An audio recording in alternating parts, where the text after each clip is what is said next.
Thank you, Chair. Jeremy Corbyn, Member of Parliament for Islington North. Last year, we were told that there would be no military action against Iraq without a specific second UN resolution. There was no resolution. The anti-war campaign mobilised over 1 million people in Hyde Park on February the 15th. We were told after that there were weapons of mass destruction, a real, present and credible threat from Iraq.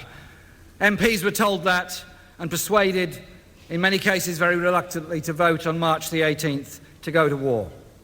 We went to war. Maybe 10,000 Iraqis have died as a result of that war.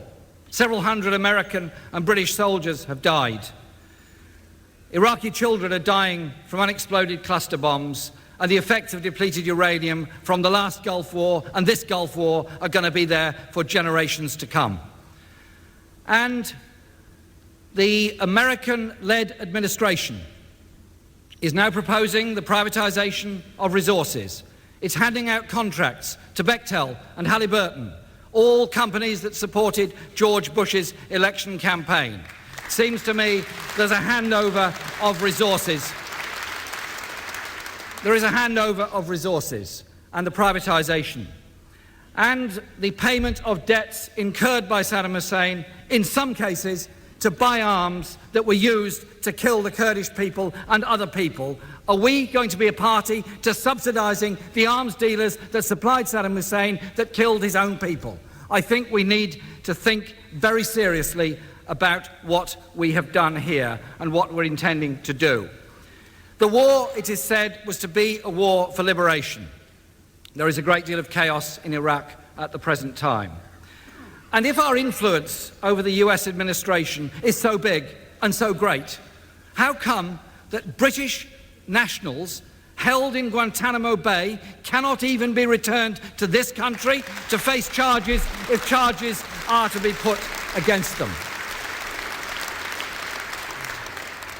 Now, as Anne Clwyd kindly pointed out, I was one of those in 1988 who opposed the arming of Iraq and the gassing of the Kurdish people. And the Kurdish people, along with other Iraqi people, have suffered because of the policies largely of Western interests that armed and funded the Iraqi regime for so long. What goes round comes round.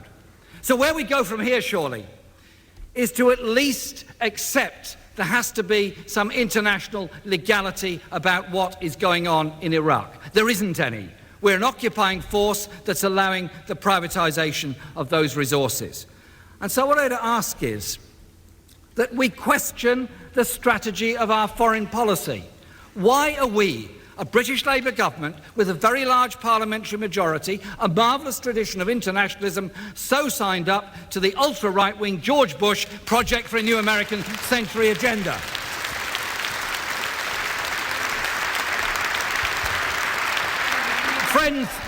Friends, this is not an issue that is going to go away.